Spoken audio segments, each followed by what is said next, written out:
He didn't hesitate as his foot came up and drove into her ribs, right there on the bar floor, while everyone watched. She didn't scream, didn't beg, just stayed down as if she knew something he didn't. Because the moment he kicked her, the doors behind him were already opening and the man walking in owned far more than the bar he was standing in. If this story pulled you in, make sure to hit that subscribe button so you never miss what's coming next. I've got another unforgettable story dropping tomorrow. And while you're here, jump into the comments and tell me where you're watching from. I love seeing our community from all around the world. All right, let's get back into it. Hey, move. The shove came without warning. Diana stumbled sideways, her shoulder slamming into the bar counter.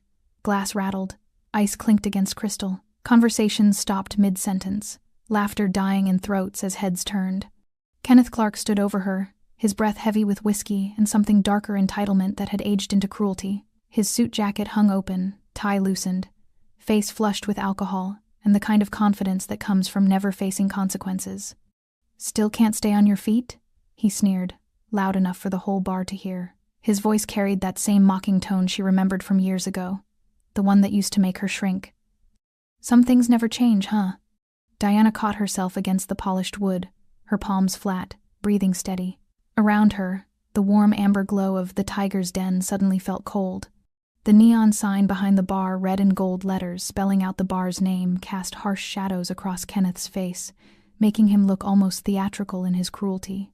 People watched. A man in a plaid shirt laughed nervously, then looked away. A woman at a nearby table whispered something to her companion. The bartender froze mid-pour, bottle suspended in the air. Others turned back to their drinks, embarrassed to witness but unwilling to intervene. Kenneth took a step closer. His dress shoes, expensive but worn at the heels, scraped against the wooden floor. "What's wrong? Cat got your tongue? Or did life finally teach you to keep your mouth shut?" Diana straightened slowly, her worn leather jacket creaking softly with the movement. She kept her eyes down, not from fear, but from calculation. Her jeans were faded, her black boots scuffed. To everyone watching, she looked exactly like what Kenneth wanted them to see, someone who'd been broken and stayed that way. "I don't want trouble, Kenneth," she said quietly. That only fueled him. His face twisted with something ugly, something that had been waiting years for this moment. "Trouble? You don't want trouble?" He laughed, harsh and grating. "You are trouble. Always were. Walking disaster. Remember that? Remember when you lost your job? When your old man died and you came crying to me?" Diana's jaw tightened, but she didn't respond. "I tried to help you," Kenneth continued, his voice rising. "Tried to make something of you. But you were too weak, too pathetic. I did us both a favor when I left." A few patrons shifted uncomfortably. One man stood as if to intervene, but his friend grabbed his arm, pulling him back down. Nobody wanted to be part of this. Kenneth turned to the room, arms spread like a performer. "This is what happens when you don't learn your place. Life catches up with you.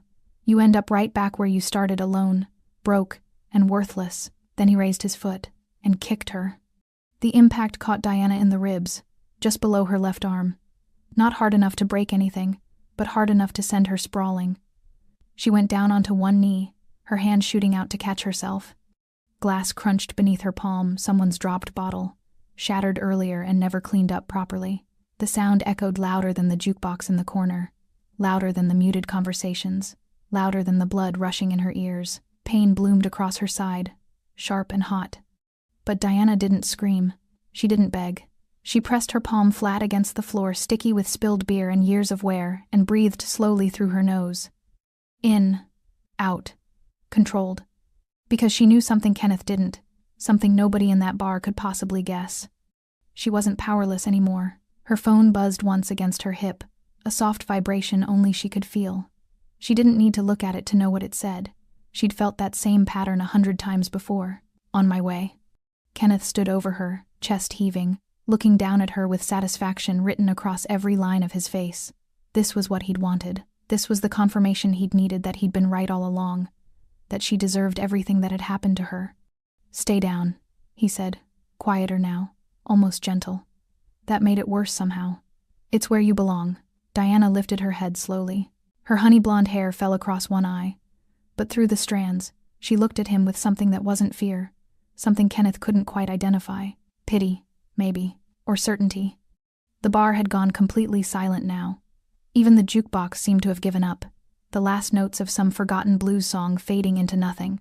People stared, some with their phones out, recording. Others looked sick, ashamed to have watched and done nothing. Then the air changed. It was subtle at first, a shift in pressure, like a storm rolling in from somewhere dark and distant.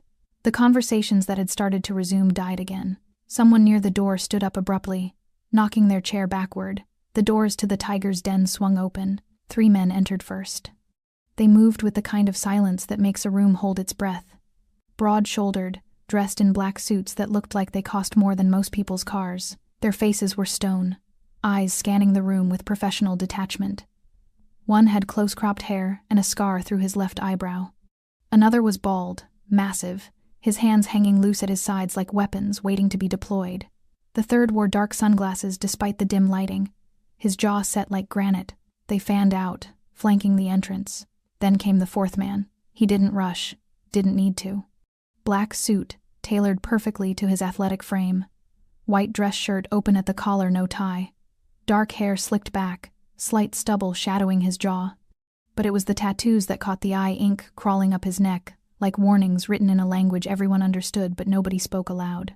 Serpents and skulls and words in Spanish that promised things best left unspoken. His eyes swept the room once. Cold, calculating. Then they locked onto Diana on the floor. Everything else ceased to exist. Kenneth turned, his smirk still in place but starting to crack at the edges. What the hell is this? Some kind of rescue squad? The man in the black suit didn't answer. He crossed the floor with measured steps, glass crunching under his expensive leather shoes. When he reached Diana, he knelt down beside her, his movements gentle in a way that contradicted everything else about him. "Talk to me," he said quietly. His voice was low, controlled, almost tender. Diana looked up at him, and something passed between them, something private, something that made the air feel charged. Kenneth laughed, but it sounded wrong now. Uncertain. "What is this? You her new boyfriend?" The man in the black suit stood slowly, turning to face Kenneth. He adjusted his cuffs with deliberate care, and when he finally spoke, his voice was soft as silk and sharp as broken glass. "My wife." The word crushed the room. The word hung in the air like smoke after a gunshot. "Wife." Kenneth's face went slack for a moment, then twisted into something between disbelief and mockery. "Wife? Her?" He gestured at Diana dismissively, but his hand shook slightly. "That's cute, real cute. Did you pick her up at some charity event?" The man in the black suit didn't respond. He extended his hand to Diana, helping her to her feet with a gentleness that seemed impossible from someone who looked like he'd been carved from stone and violence. Diana stood, accepting his jacket as he draped it over her shoulders. The fabric still held his warmth. She could feel every eye in the bar on her. But for the first time in years, she didn't feel exposed. She felt protected. But inside, old wounds were opening. 5 years earlier, Diana had believed in love once. Believed in it the way you believe in gravity or sunrise, something fundamental, unquestionable, permanent. Kenneth had been charming in the beginning, attentive. He'd take her to dinner at places she couldn't afford, order wine he claimed to understand, talk about a future that sounded like someone else's dream but felt close enough to touch. "You're too good for that job," he'd say, watching her come home exhausted from double shifts at the diner. "You deserve better," she'd believed him. When her boss cut her hours, Kenneth encouraged her to quit. "I'll take care of you," he'd promised, "just until you find something better, something worthy of you." So she quit. 2 weeks later, her father had a stroke. Diana remembered the hospital hallway, fluorescent lights buzzing overhead, the smell of disinfectant and despair. Her phone pressed to her ear as she called Kenneth, voice breaking. "I need you," she'd whispered. "Please, I can't do this alone." "I'm in the middle of something," he'd said, distracted. "Can this wait?" Her father died 3 days later. Kenneth came to the funeral, stayed for 20 minutes, left before the burial. "I can't be around this kind of negativity right now," he'd told her later.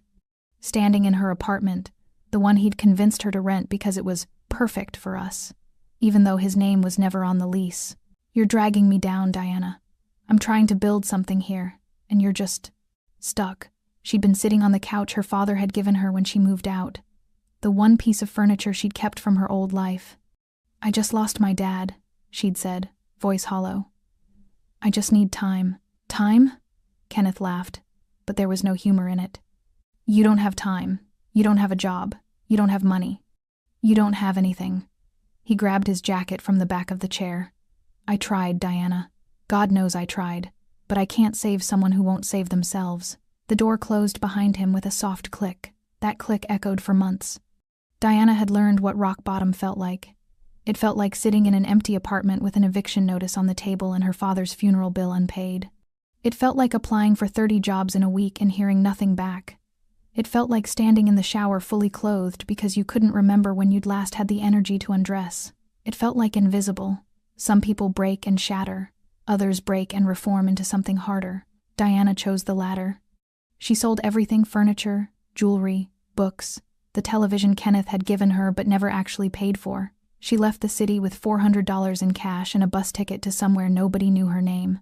She worked, cleaned hotel rooms, waited tables, learned Spanish from the women who worked alongside her, learned to read people from the men who underestimated her, learned that silence could be a form of strength. She disappeared deliberately, completely, and in that disappearance, she found something Kenneth had tried to take from her: herself. Present, standing in the tiger's den now, wearing her husband's jacket, Diana felt the weight of those years settle around her like armor. Kenneth didn't know any of this. He'd never asked where she'd gone, never wondered if she'd survived. In his mind, she'd simply ceased to exist, and her non-existence proved he'd been right to leave. Now he was staring at her like she was a puzzle he couldn't solve. The man beside her, Ramon Molina, though Kenneth didn't know that name yet, kept his hand lightly on the small of Diana's back. Not possessive, protective. There was a difference. "You okay?" Ramon asked, his voice low enough that only she could hear. Diana nodded, then realized that wasn't enough. "Yes," she said, her voice steadier than she felt. "I'm okay." Ramon's jaw tightened almost imperceptibly. He'd asked if she was physically okay. Her answer told him what he needed to know. She was hurt, but functional. That was all that mattered for now. They'd deal with the rest later. Kenneth was still talking, his voice climbing with each word. "This is insane. You can't just— who even are you, man? You think you can walk in here and—" "Kenneth." Diana's voice cut through his rambling like a blade through silk. He stopped, mouth half open. She stepped forward slightly, out from under Ramon's jacket. The bar's amber light caught her face, highlighting the faint scar along her jawline she'd gotten from a kitchen accident in Albuquerque. The new hardness in her eyes Kenneth didn't recognize. "You asked me once why I was always so weak," she said quietly. "Why I couldn't just be stronger, be better." Kenneth shifted uncomfortably. "I was trying to help." "You were trying to break me," Diana interrupted. Her voice didn't rise, but something in it made people lean forward to listen. "Because my weakness made you feel strong. My need made you feel needed. When I lost everything, you didn't see someone to help. You saw dead weight. That's not— You kicked me tonight because you thought I was still that girl." Diana took another step forward. Kenneth instinctively stepped back. "You thought you could still make me small." The three men in black suits hadn't moved, but their presence seemed to fill more space now, pressing in from the edges of the room. "But I'm not her anymore," Diana continued. "I survived you, Kenneth. I survived losing everything. I rebuilt myself piece by piece in places you'll never see, with people you'll never meet." She paused, letting the words settle. "And then I found someone who saw strength where you saw weakness." Ramon remained still, but his eyes never left Kenneth's face. Diana's voice dropped to barely above a whisper, yet somehow everyone heard. "Tonight you made a choice. You chose violence. You chose cruelty. You chose to hurt someone you thought was powerless." Kenneth's face had gone pale. Sweat beaded on his forehead. "You chose wrong." The bar doors clicked, locked. The sound of the locks engaging was soft, just a subtle click from the front entrance and another from the side door near the restrooms. Most people wouldn't have noticed. Everyone noticed. Kenneth's eyes darted to the exits, then back to the three men in black suits positioned strategically around the room. The bald one near the front door stood with his hands clasped in front of him, expression blank. The one with the scar through his eyebrow had moved to block the side exit without anyone seeing him do it. The third, still wearing his sunglasses, leaned against the jukebox, arms crossed. "Wait," Kenneth said, his voice climbing an octave. "Wait, this is— you can't just lock people in here. That's illegal. That's— kidnapping?" Ramon Molina finished for him, his tone conversational. "False imprisonment?" He tilted his head slightly, as if genuinely considering the question. "You're right. Those are serious crimes." He let the silence stretch.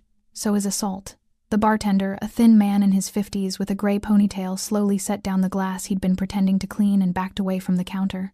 A couple near the window gathered their coats without being told, moving toward the door, then stopping when the scarred man shook his head once. They sat back down. Ramon moved past Diana, his steps measured and unhurried. His shoes made almost no sound on the wooden floor despite the broken glass scattered across it. He was tall, not towering, but solid, built like someone who'd learned to fight in places where losing meant disappearing. The tattoos on his neck seemed to shift in the amber light. A serpent coiling around letters Diana knew spelled out the names of the dead. Not victims, brothers. Kenneth backed up until he hit a bar stool, nearly toppling it. "Look, man, I don't know what she told you, but she didn't tell me anything." Ramon stopped about 6 feet away, hands loose at his sides. "I saw it. We all saw it." He gestured to the room without taking his eyes off Kenneth. "You shoved my wife. You humiliated her in public." His voice remained calm, almost pleasant. "Then you kicked her while she was on the ground. I didn't know." "That she was married?" Ramon finished. "That's your defense? That you assault women as long as you don't know their husbands?" A nervous laugh escaped from somewhere in the back of the bar, quickly stifled. Kenneth's face flushed red. "That's not what I meant. I meant I didn't know she was married to... He trailed off because he didn't actually know. Didn't know who Ramon was. Didn't understand what name carried weight in this city. What colors meant territory. What silence meant death. But he was starting to guess. Ramon Molina had rules. He'd built an empire on them. Rule 1. Respect the hierarchy. From the street dealers to the accountants to the men who drove the trucks, everyone had a place, and staying in that place kept you breathing. Rule 2. Honor the code. No children. No civilians unless they made themselves part of the game. No unnecessary violence. Clean, efficient, professional. Rule 3. Family is sacred. Not blood family necessarily, though that mattered too. But the family you chose. The family you built. The people you protected because protecting them was the only thing that made the rest of the darkness bearable. Diana was family. She'd come into his life like a ghost, working at a restaurant he owned through 6 shell companies, serving tables like she was invisible, never asking questions about the men in suits who came in after hours, never listening to conversations she shouldn't hear. He'd noticed her because she didn't try to be noticed. One night, 3 men had started trouble. Drunk, loud, handsy with the staff. Ramon's men were there, about to intervene, when Diana stepped in. She didn't yell, didn't threaten, just smiled and said something too quiet for Ramon to hear. All 3 men went pale, paid their tab, and left. Later, Ramon asked what she'd said. "I told them the owner doesn't like messes," Diana replied, clearing their table. "And that cleaning up messes here means someone has to mop blood off tile." I asked if they wanted to be the mess. Ramon had laughed. Actually laughed. "You know who I am?" he'd asked. "Everyone knows who you are, Mr. Molina. And you're not afraid?" Diana met his eyes, then really met them. No flinching. No performance. "I've been afraid before. Real fear. The kind that makes you small. This?" She gestured around the restaurant. "This is just business." 6 months later, he'd asked her to dinner. A real one, not business. She'd said yes, but made him wait 2 weeks because she needed to think about it. No one made Ramon Molina wait for anything. He'd waited. A year after that, he'd asked her to marry him in a garden where nothing grew except white roses and truth. She'd said yes immediately, but her hands shook when she took the ring. "I'm not who you think I am," she'd whispered. "I know exactly who you are." Ramon had replied, "You're someone who survived something that should have destroyed you. You're someone who learned to stand when the world wanted you on your knees." He'd kissed her knuckles, scarred from restaurant work and old wounds. "You're someone worth protecting." Kenneth didn't know any of this. Couldn't know it. All he knew was that the man in the black suit was looking at him the way a surgeon looks at a tumor, something to be removed, not reasoned with. "I'm sorry," Kenneth blurted out. "Okay? I'm sorry. I was drunk. I was stupid. I didn't mean..." "Yes, you did." Ramon's voice cut through the excuses like a knife through silk. "You meant every word, every action. You enjoyed it." Kenneth opened his mouth. Closed it. "You kicked her because you thought she was powerless," Ramon continued. "You thought there would be no consequences. No one to answer to.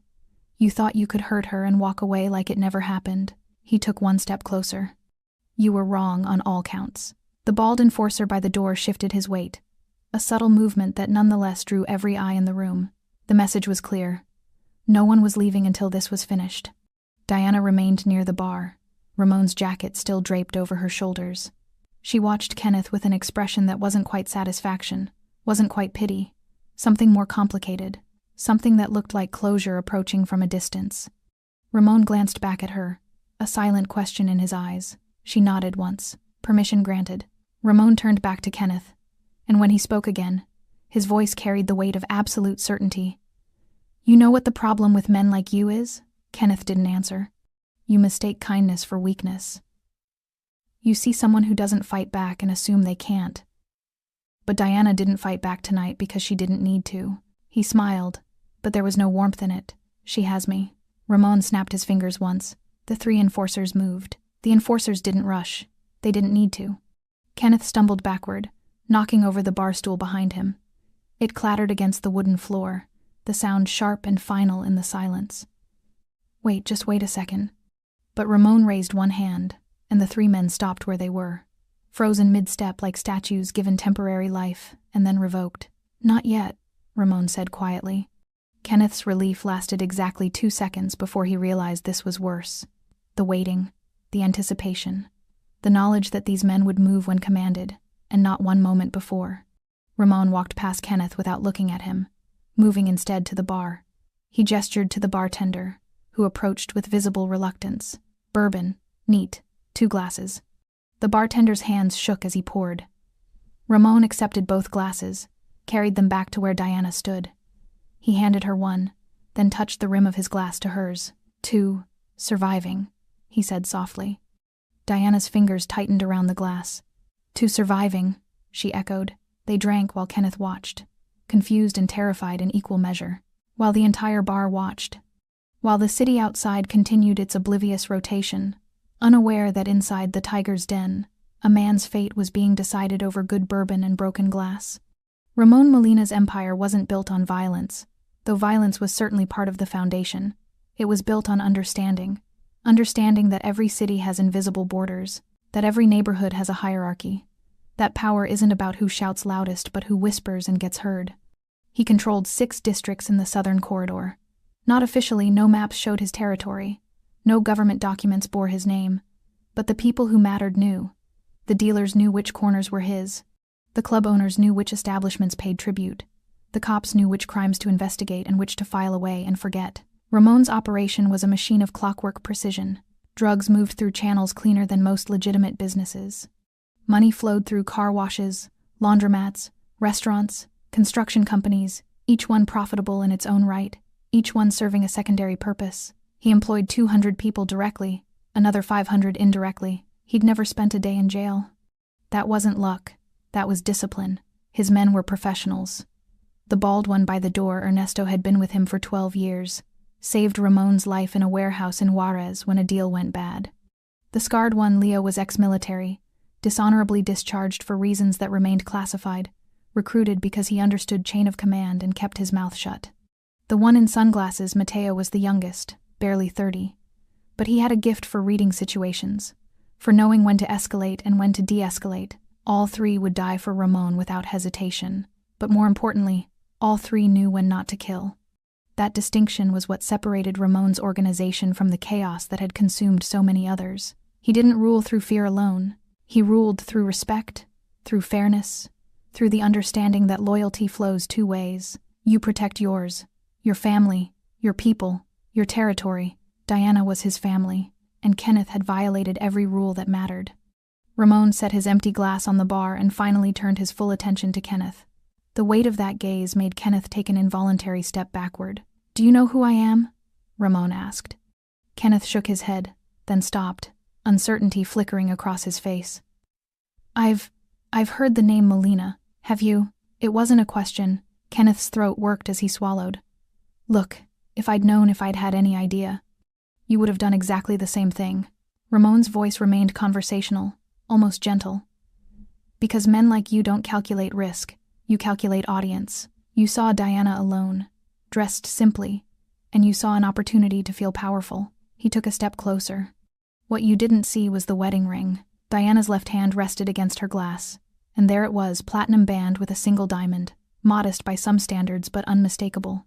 She'd been wearing it the whole time. Kenneth's eyes went to the ring, then widened with realization. He'd been so focused on her face, on making her feel small, that he'd missed the one detail that mattered. "I didn't," Kenneth started, but the words died in his throat. Ramon continued as if Kenneth hadn't spoken. "5 years ago, you left my wife when she needed you most. When her father died. When she lost everything." Kenneth's face went pale. "How do you—" she told me. Ramon's expression didn't change. Not because she wanted revenge. Diana doesn't work that way.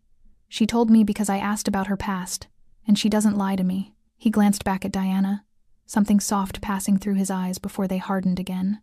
"She told me about a man who took her kindness and called it weakness, who took her trust and called it stupidity, who left her with nothing and convinced her it was her fault." Kenneth backed up another step, hit the bar counter. "I was young. I was stupid. People change." "Do they?" Ramon's head tilted slightly. "Because tonight, 5 years later, you saw her and your first instinct was violence. Not curiosity about where she'd been, not relief that she was okay. Violence." The word hung in the air like an executioner's blade. "I made a mistake," Kenneth whispered.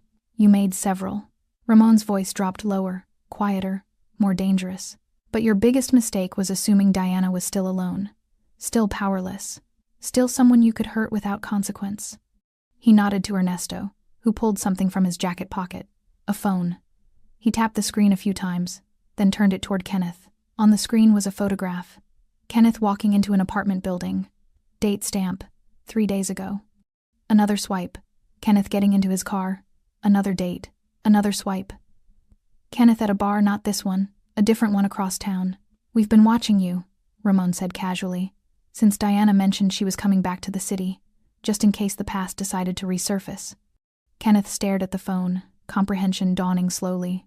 "You knew I'd be here?" "No, but I knew you still lived in the area, still frequented the same places, still moved through the world like someone who'd never been held accountable."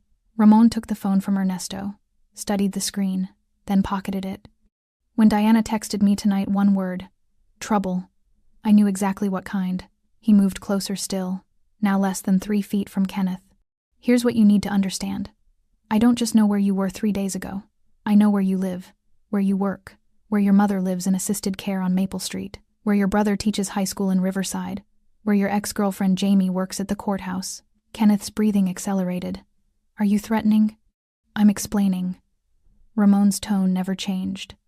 "I'm explaining that you exist in my city at my discretion, that every street you walk, every bar you drink in, every breath you take is because I allow it." He leaned in slightly. "And tonight you made me reconsider that allowance." Kenneth's legs gave out. He didn't fall so much as collapse, sliding down until he was sitting against the bar, legs sprawled in front of him like a puppet with cut strings. Sweat poured down his face, soaking into his collar. "Please," he whispered. "Please, I have a family." "No, you don't." Ramon's correction was matter of fact, almost bored. "You have a mother you visit twice a year, a brother you haven't spoken to in 6 months, an ex-girlfriend who changed her number specifically to avoid you. That's not family. That's just people who share your blood or your history and wish they didn't."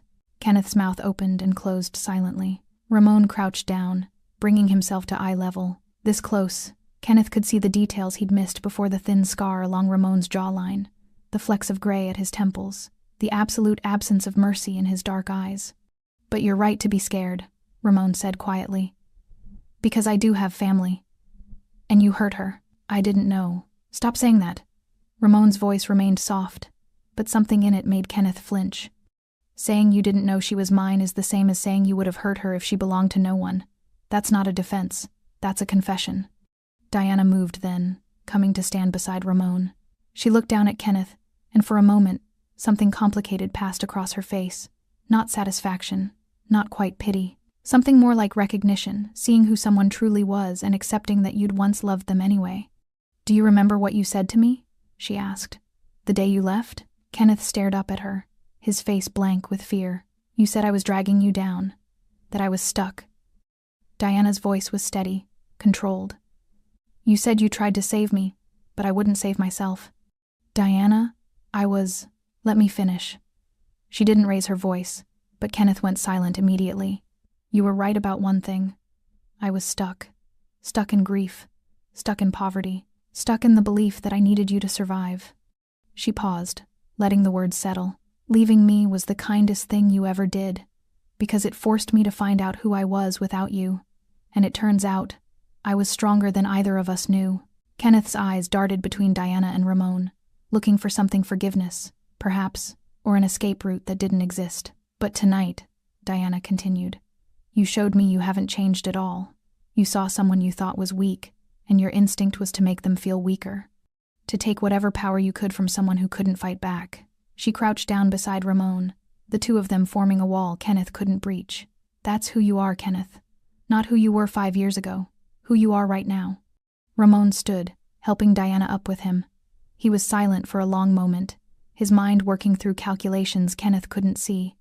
7 years ago, Ramon said suddenly, a man tried to move stolen electronics through my territory. High-end stuff, laptops, phones, cameras. He didn't ask permission, didn't offer tribute. Just set up shop in a warehouse off Harrison and started selling. Kenneth's face changed a subtle shift, confusion mixing with something else. Recognition, maybe. Ramon noticed. You remember. I don't know what you're talking about, Kenneth said, but his voice cracked on the last word. Harrison Street, warehouse district. You were working with a guy named Tommy Reeves. Ramon's tone was conversational, like he was discussing the weather. Tommy's cousin had a connection to a shipping company, got you access to damaged merchandise that was supposed to be destroyed. You sold it under market value, made decent money for about 3 months. Kenneth had gone completely still. Then one night, 2 men in masks showed up. They didn't hurt you, just took the inventory and left. You filed a police report, but nothing came of it. You assumed it was a random robbery. Ramon smiled without humor. It was me. The confession landed like a physical blow. Kenneth's eyes widened, his breath coming in short gasps. You were operating in my district without permission. Ramon continued. But you were small time, insignificant. So I just took the merchandise and let you go. Sent you a message without sending you to the hospital. He paused, letting that sink in. I spared you because you weren't worth the trouble. Ernesto had moved closer without Kenneth noticing. Now the large man stood just behind him, a silent presence that made the air feel thinner. That was mercy, Ramon said. The kind I give once, maybe twice if I'm feeling generous, but never 3 times. Kenneth tried to speak, but his voice came out as a strangled whisper. That was 7 years ago. I didn't even know it was you. That's the point. Ramon's voice hardened. You've been living in my city for years, breathing my air, walking my streets, and you never even knew how close you came to disappearing. I let you live because you were nothing. He leaned down slightly. Tonight you stopped being nothing. Tonight you became a problem. The bar was so quiet you could hear breathing. Someone's phone buzzed, the vibration loud against wood, and they immediately silenced it. I can pay, Kenneth blurted out. Whatever you want. I have money, not much, but I can get more. I don't want your money. Ramon straightened, adjusting his cuffs. Men like you always think everything has a price, that you can buy your way out of consequences. He turned to Diana. What do you think he owes? The question caught everyone off guard, Diana most of all. She stared at Ramon for a moment, then down at Kenneth, still slumped against the bar like garbage waiting for collection. I think, she said slowly, he owes the truth. Kenneth blinked, confused. What truth? The truth about why you really left. Diana's voice was calm, but there was steel underneath. You've told yourself for 5 years that you left because I was weak. Because I was dragging you down. But that's not why. She crouched down again, meeting his eyes. You left because my grief reminded you that you're capable of loss, that bad things happen to people you care about, and you couldn't handle that fear, so you ran. Kenneth's face crumpled. That's not... Yes, it is. Deanna's certainty was absolute. You left because you were scared, and you've spent 5 years telling yourself it was my fault so you wouldn't have to admit you were a coward. The word echoed in the silence. Kenneth's face flushed red, humiliation and rage and shame mixing together. You don't know what you're talking about. Then tell me I'm wrong, Diana challenged. Tell me you left because I was weak, not because you were scared. Kenneth opened his mouth, closed it, opened it again. No words came. That's what I thought, Diana said softly. She stood, turned to Ramon. He can't even be honest with himself. Ramon nodded slowly. as if she'd confirmed something he'd already suspected. He looked down at Kenneth with something almost like disappointment. "You know what's worse than being cruel?" Ramon asked. "Being cruel and lying to yourself about why." He snapped his fingers. The 3 enforcers moved as one. Ernesto reached Kenneth first, his massive hand closing around Kenneth's upper arm like a vice. Kenneth yelped an undignified sound that echoed off the wooden walls and tried to pull away. He might as well have tried to uproot an oak tree. "Wait, wait!" Kenneth's voice climbed into panic territory. "You can't do this. There are witnesses. Everyone's watching." Ramon turned to survey the room. 23 people scattered across tables and booths. 23 pairs of eyes that had watched Kenneth kick a woman, and now watched that same woman stand beside a man who could make problems disappear. "You're right," Ramon said. "They are watching." He raised his voice slightly, addressing the entire bar. "Everyone here saw what happened tonight. Saw this man assault my wife unprovoked. Saw him kick her while she was on the ground." Nods around the room. Nervous, reluctant, but confirmation nonetheless. "So let me be clear about something." Ramon's tone remained conversational, but it carried to every corner. "What happens next is justice. Not the kind that comes from courtrooms or police reports. The kind that comes from understanding that actions have consequences." He paused, letting that sink in. "Anyone who has a problem with that can leave now. Walk out those doors, go home, forget you were here. No questions asked, no consequences." Silence. Nobody moved. Ramon nodded slowly. "Good. Because the people who walk away from injustice are the same people who allow it to continue." Kenneth's eyes darted around the room, looking for anyone who might intervene. The couple by the window looked down at their drinks. The man in the plaid shirt suddenly became very interested in his phone. The bartender busied himself wiping down glasses that were already clean. "Please," Kenneth whispered, no longer addressing Ramon but the room itself. "Someone call the police. Please, the police," Ramon said almost gently. "Won't come. Not here. Not tonight. Because Officer Bradley, who usually patrols this district, is currently at his daughter's piano recital. And Officer Chen, who covers when Bradley's off duty, is on vacation in Florida." Kenneth's face went slack with horror. "I know these things," Ramon continued, "because it's my business to know. Just like I know the owner of this bar pays me $2,000 a month to make sure problems get handled quietly.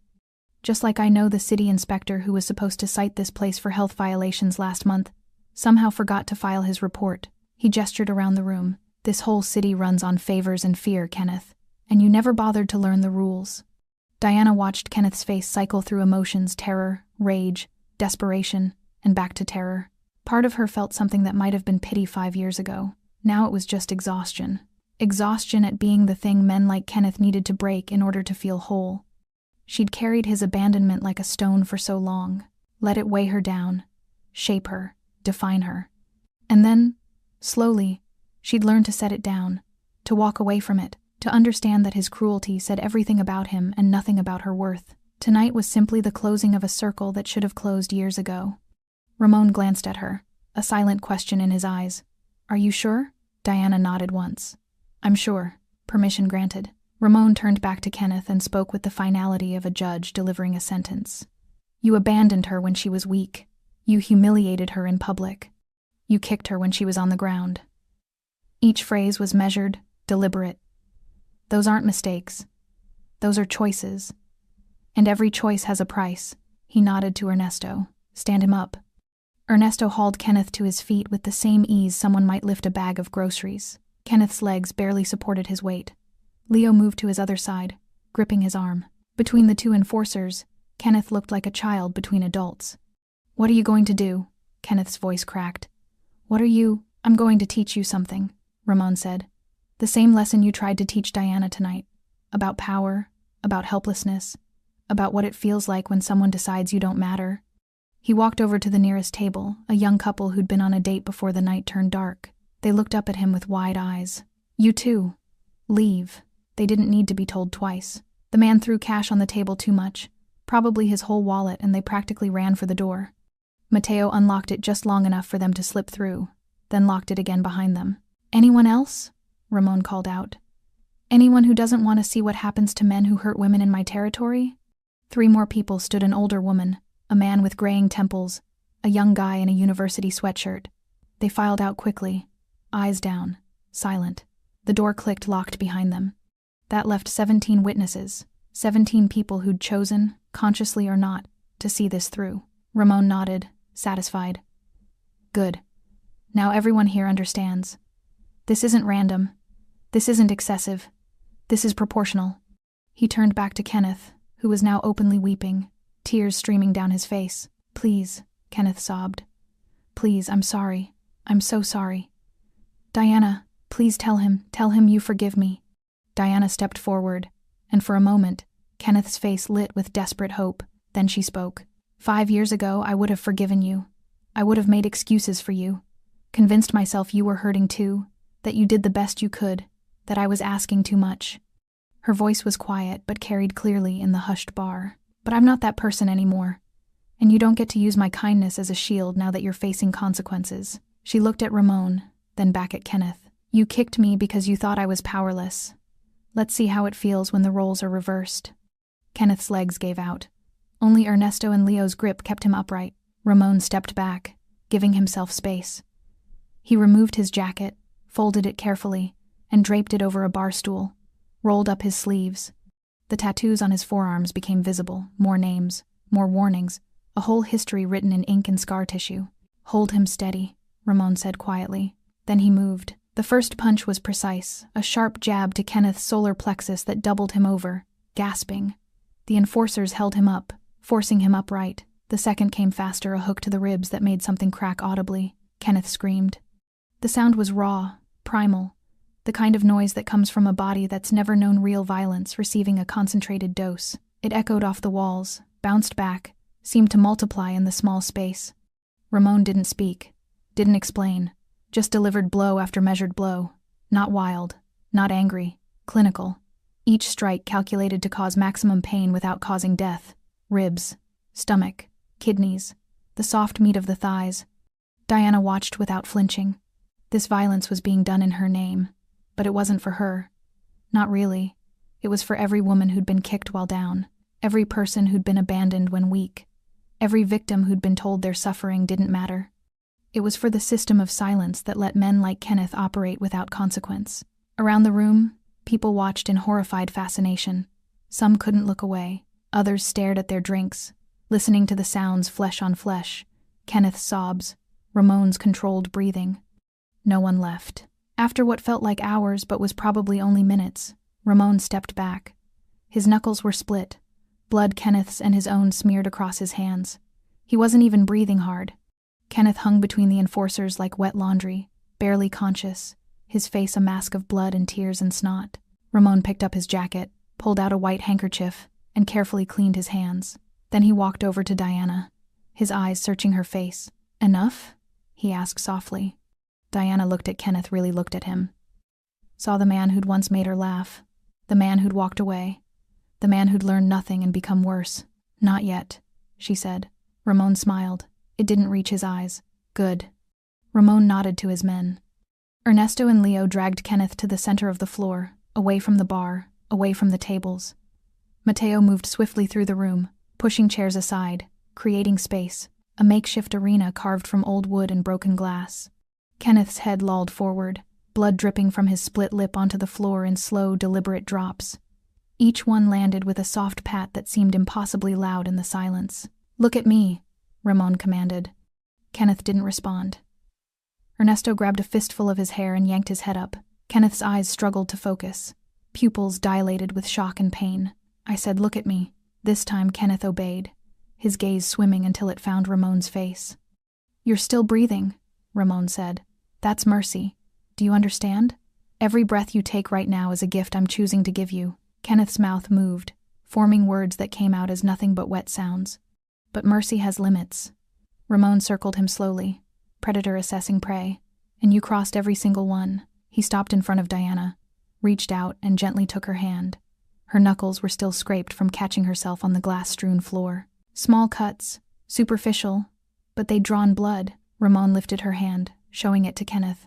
You did this, he said quietly. And this is just what's visible. Diana's ribs ached where Kenneth's foot had connected.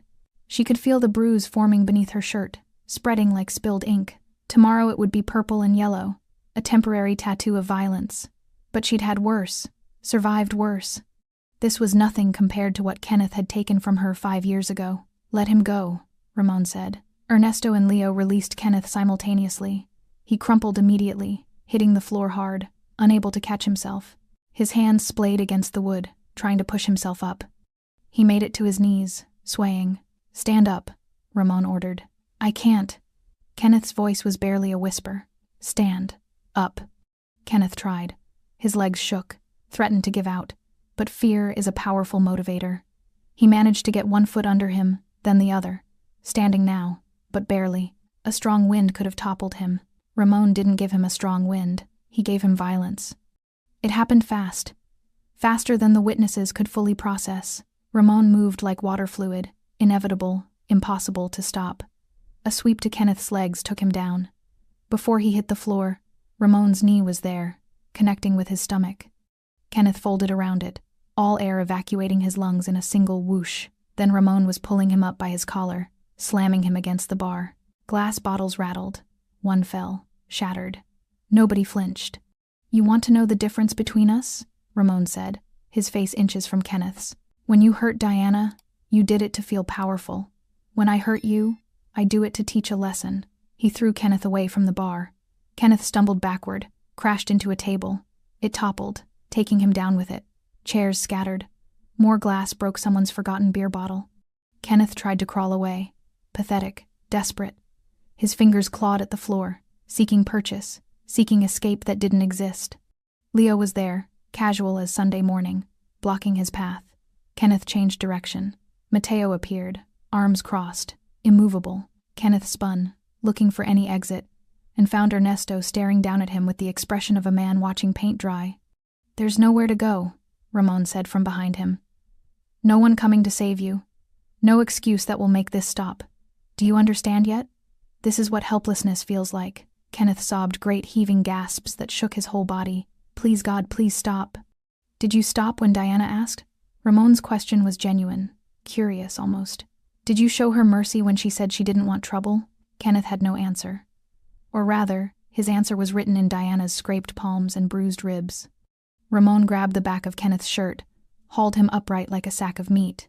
For a moment they stood there, Ramon holding him up, Kenneth's feet barely touching the ground. "Look at her," Ramon commanded, turning Kenneth to face Diana. Kenneth's eyes found her through the swelling and blood. Diana stood exactly where she'd been, arms wrapped around herself, Ramon's jacket still draped over her shoulders. She looked small in that moment, but not weak. Never weak. Surviving. "Apologize," Ramon said. "I'm sorry," Kenneth choked out. "I'm so sorry, Diana, please." "Not to me," Ramon interrupted. "To her. A real apology. Not the kind where you're sorry you got caught, the kind where you actually understand what you did." Kenneth stared at Diana. Blood ran down his face. His left eye was swelling shut, 3 teeth loose in his mouth. Pain in every breath. "I'm sorry," he whispered. "I'm sorry I hurt you. I'm sorry I left you. I'm sorry I was too weak to stay. I'm sorry I tried to break you because I was broken. I'm sorry." "That's enough," Diana said quietly. The words stopped Kenneth mid-sentence. He looked at her with something like hope, like maybe this meant it was over. Diana walked forward, each step deliberate. When she reached Kenneth, she looked up at him. Even broken, he was taller than her. But height didn't matter anymore. "I accept your apology," she said. "But accepting it doesn't mean forgiving you. It just means I'm letting go of the weight I've been carrying. The weight of thinking I deserved what you did." She paused, making sure he heard every word. "I didn't deserve it. I never did. And when I walk out of here tonight, I'll be free of you completely." She turned to Ramon. "I'm done." Ramon released Kenneth. Without support, Kenneth collapsed again, hitting the floor hard. He stayed there, curled into himself, making sounds that weren't quite words. Ramon retrieved his jacket from Diana's shoulders, helped her into it properly this time. Then he looked down at Kenneth with something that might have been pity in another man but was simple calculation in him. "You have a choice now," Ramon said. "You can walk out of here, leave this city, and never come back. Never speak Diana's name. Never think about this night. Disappear." Kenneth lifted his head slightly, blood-crusted eyes hopeful. "Or," Ramon continued, "you can stay. You can go to the police. You can try to press charges. You can tell everyone what happened here." He crouched down, bringing himself to Kenneth's level one last time. "But if you stay, if you talk, if you make this public, I'll finish what I started. And next time, there won't be witnesses.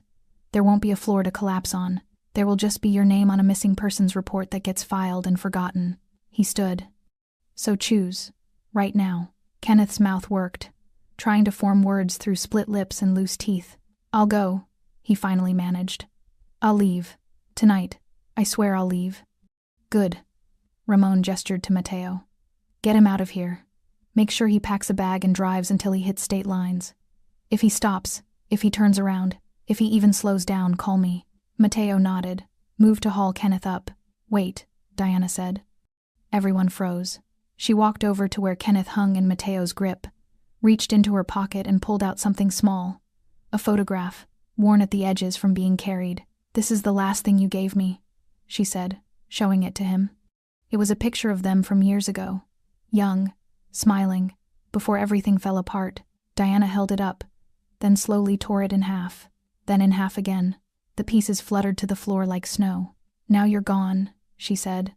Completely. Kenneth was dragged toward the back exit, the one that led to the alley, to the darkness, to whatever future waited for men who learned their lessons too late. The door opened. Kenneth disappeared through it.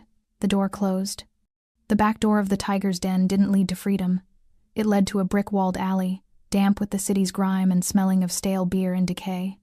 The door swung open with a groan, revealing the narrow passage lit by a single flickering bulb above a rusted dumpster. The night air was cold, a sharp contrast to the claustrophobic heat of the bar. Mateo and Leo hauled Kenneth through the threshold. His feet dragged, leaving twin trails in the wet filth of the alley floor. He was a broken thing now, a composition of whimpering sounds and trembling limbs. The arrogant man who'd kicked a woman to feel tall was gone. In his place was this raw, bleeding animal, all pretense stripped away by Ramon's calculated violence. Diana stood in the doorway, backlit by the bar's amber glow. She didn't step into the alley, but she watched. This was the final frame of the picture Kenneth had started painting 5 years ago. She needed to see it finished. Ramon moved past her, his silhouette sharp against the light. He didn't look at Kenneth right away. Instead, he surveyed the alley, his gaze touching the fire escape, the dumpster, the distant mouth of the passage where it met the street. He was checking the perimeter, even now. This was his territory. Every shadow belonged to him. "Please," Kenneth rasped from the ground. The word was mangled, pushed through swollen lips and shattered pride. "Don't kill me." Ramon turned slowly. He crouched, bringing himself to Kenneth's eye level. The flickering bulb cast harsh lines across his face, making the tattoos on his neck seem to move in the unstable light. "I'm not going to kill you," Ramon said, his voice almost kind. It was the gentleness that made it terrifying. "Death is a release, an ending. You don't deserve an ending, Kenneth. You deserve a consequence." Kenneth's one good eye swam with tears. "I'll leave. I'll go. You'll never see me again." "I know," Ramon said. He reached out and with a startling tenderness brushed a clot of blood from Kenneth's eyebrow. Kenneth flinched as if struck. "But leaving isn't enough. You need to understand why you're leaving." He stood up, his knees cracking softly in the quiet alley. He looked at Diana, a silent question in his eyes. She gave a single, almost imperceptible nod. "Stand him up," Ramon said. Mateo and Leo hauled Kenneth upright again. He swayed between them, his head lolling. "Look at her," Ramon commanded. Kenneth's gaze, bleary and unfocused, found Diana in the doorway. She hadn't moved. The borrowed jacket was too big on her frame, but she wore it like armor. Her face was pale, but her eyes were clear, dry. She was done crying for this man. 5 years ago, Ramon said, his voice carrying clearly in the confined space. "You walked out a door and left her in silence. You took her future, her security, her belief that people stay. You told yourself it was her fault, that she was the burden, that you were moving up." He stepped closer to Kenneth, his presence like a physical weight. "But you didn't move up, Kenneth. You just moved on. You left wreckage behind and called it progress. You built a life on the lie that you were better than the woman you broke." Kenneth tried to shake his head, a weak denial. I didn't mean." "You never mean," Diana said. Her voice, quiet but firm, cut through the alley. It was the first time she'd spoken since they dragged him out. You never mean to hurt. You never mean to abandon. You just do it. And the not meaning is supposed to make it okay. She took one step out of the doorway, onto the damp concrete. Her boots made no sound. But it's not okay. It was never okay. Ramon watched her, his pride evident even in the darkness. This was her moment, her verdict. You kicked me tonight, Diana continued, walking slowly toward Kenneth. But the real wound was 5 years old. The kick just reopened it, let all the poison out. She stopped an arm's length away, close enough for him to see the woman she'd become. The hardness in her eyes he didn't recognize, the calm he couldn't comprehend. So here's your consequence, Kenneth. You're going to disappear. Not just from this city, from yourself. The man who did these things, he's gone. You're going to drive until you forget your own name. You're going to find a job that doesn't ask questions. You're going to live small and quiet and afraid. And every night, when you try to sleep, you're going to see my face. Not from tonight, from 5 years ago, when I asked you to stay. And you walked out that door. Her words weren't shouted. They were etched into the cold air, permanent. Kenneth began to sob openly, a ragged, ugly sound. Diana, I'm sorry. I'm so sorry. I know, she said. And she did.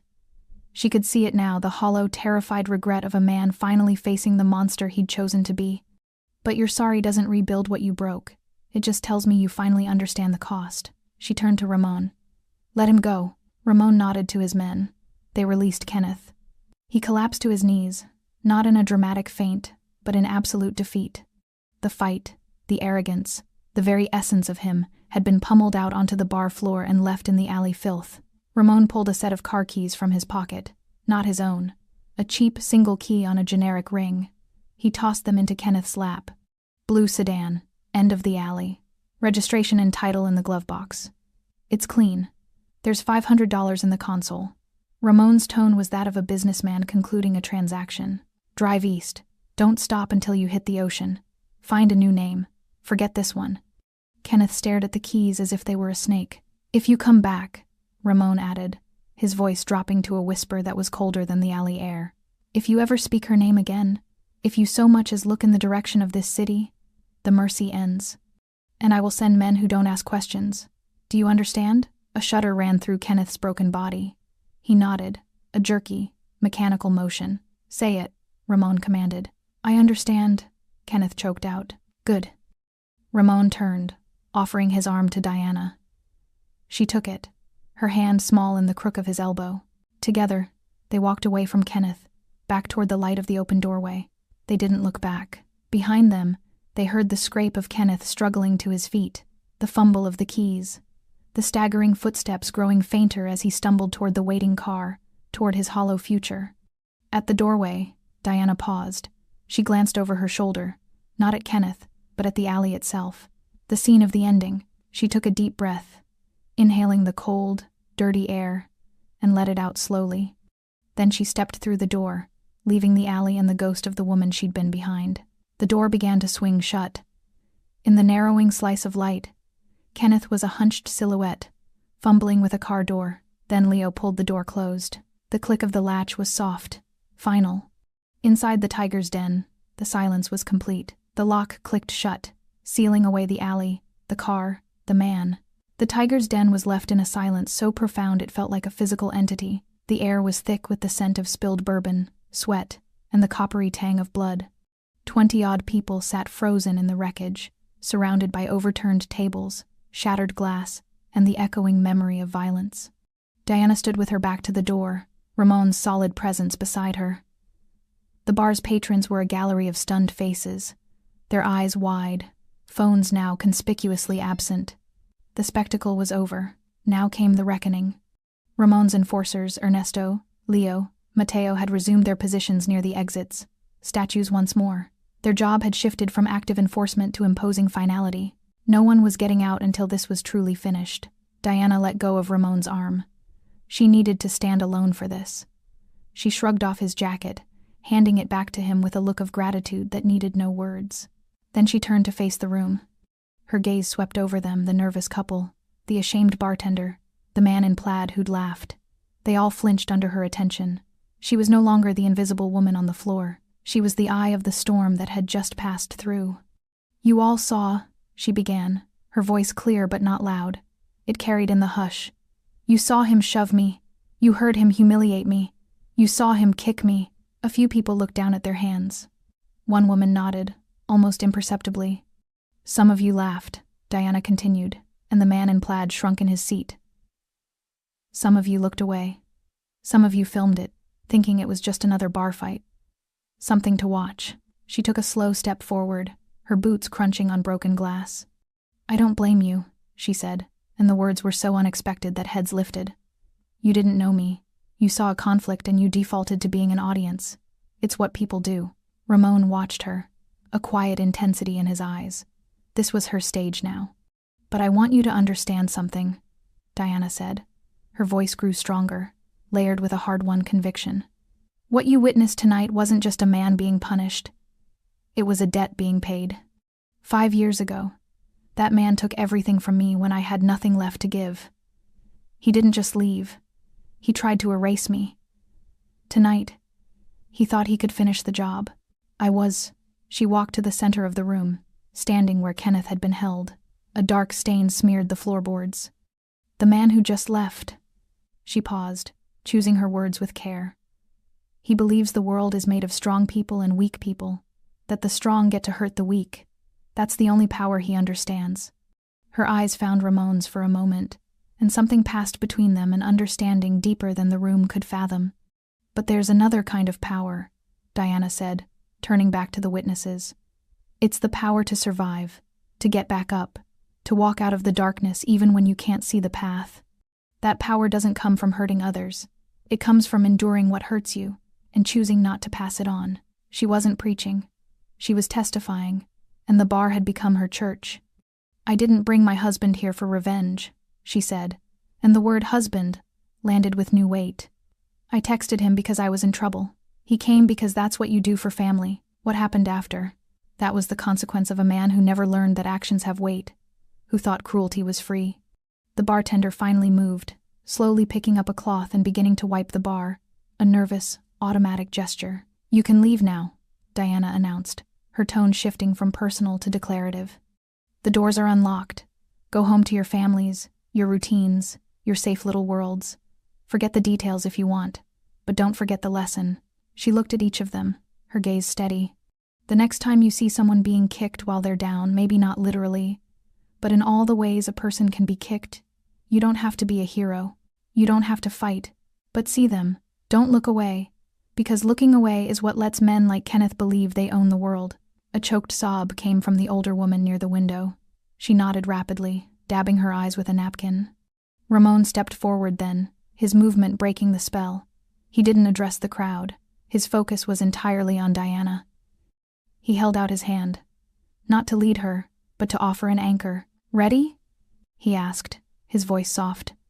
Diana looked around the bar one last time at the broken furniture, the scared faces, the end of her old ghost story.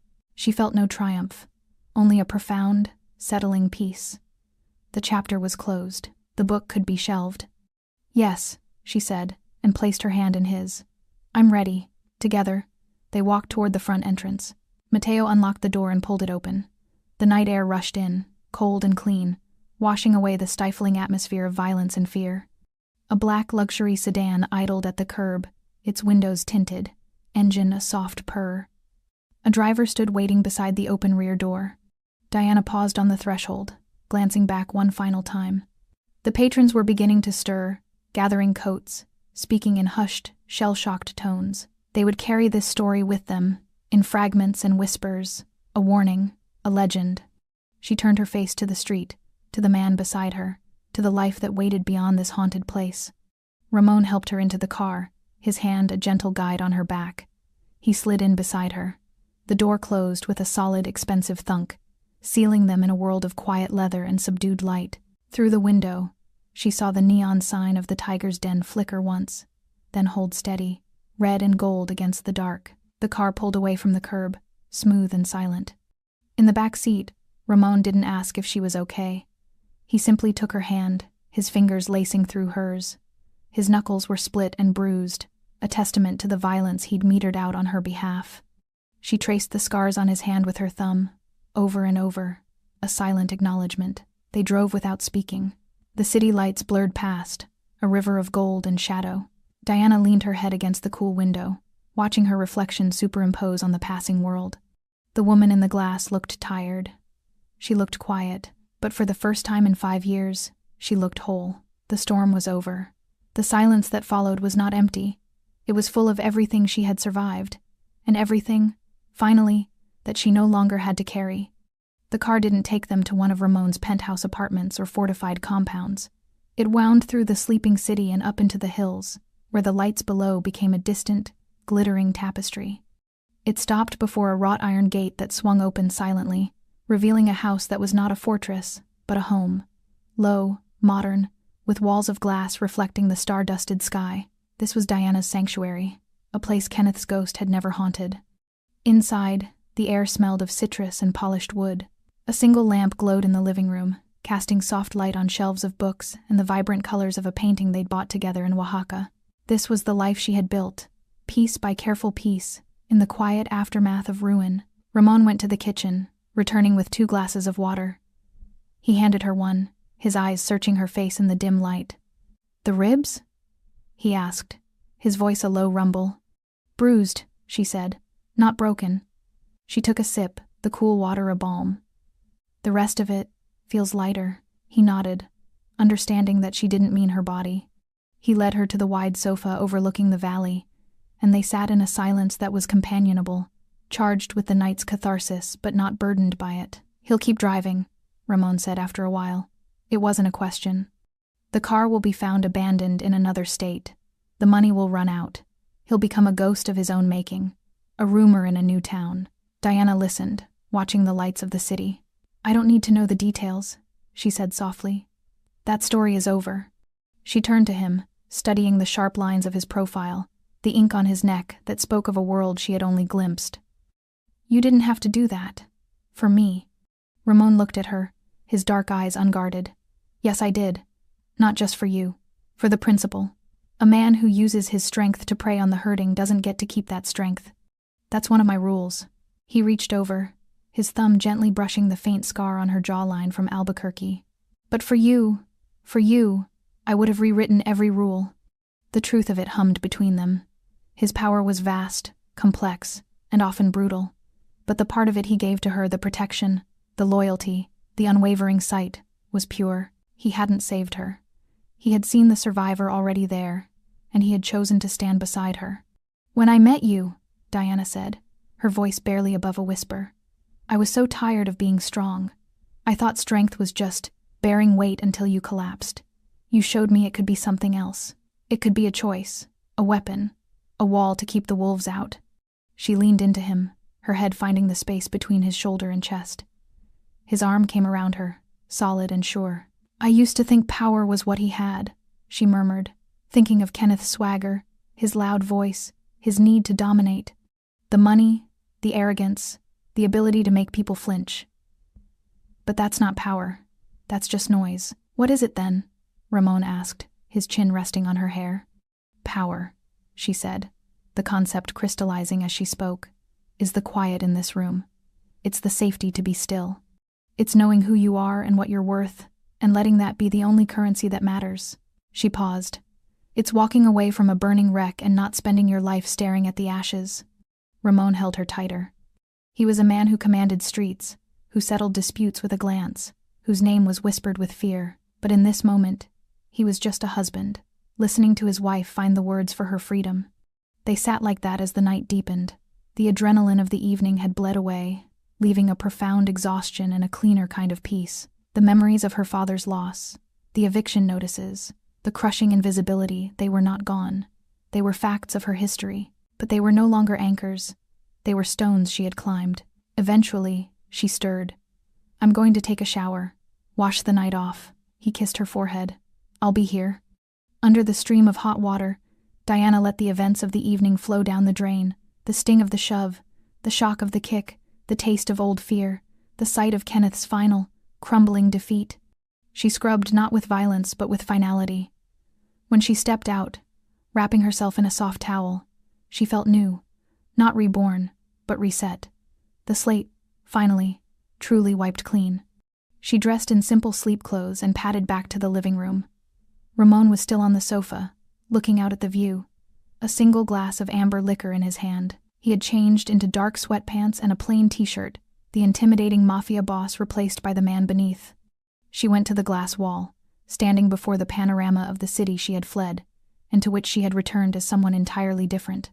"He thought he left me with nothing," she said, her reflection a ghost over the lights. And he was right. But nothing is a good place to start. When you have nothing, you get to choose what you build. Ramon came to stand behind her, his hands resting on her shoulders. In the glass, she saw their reflection, his solid form behind hers, her face calm, resolved. "What did you build, Diana?" he asked. She met his eyes in the reflection.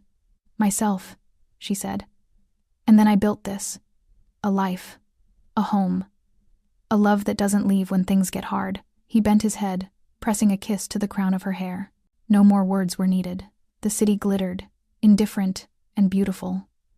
Somewhere in its labyrinth, a broken man was driving east, becoming a cautionary tale. Here in the hills, the woman he'd tried to erase stood, whole and loved, watching the dawn begin to lighten the edge of the sky. Some debts are paid in violence, some are paid in silence, some are paid in disappearance. And some women, the ones who learn to carry their own weight, who rebuild themselves from the wreckage, who find a love that is a shelter and not a cage, they pay their debts by living well, by rising, by walking away, and never, ever looking back. Diana took Ramon's hand, lacing her fingers through his. She did not look back. "Thanks for staying with this story right till the final moment. You're the reason these stories come alive. If you're ready for another powerful journey, just tap the next video on your screen. And before you go, leave a quick comment and rate this story from 1 to 10. I'm excited to see your thoughts and connect with you down there.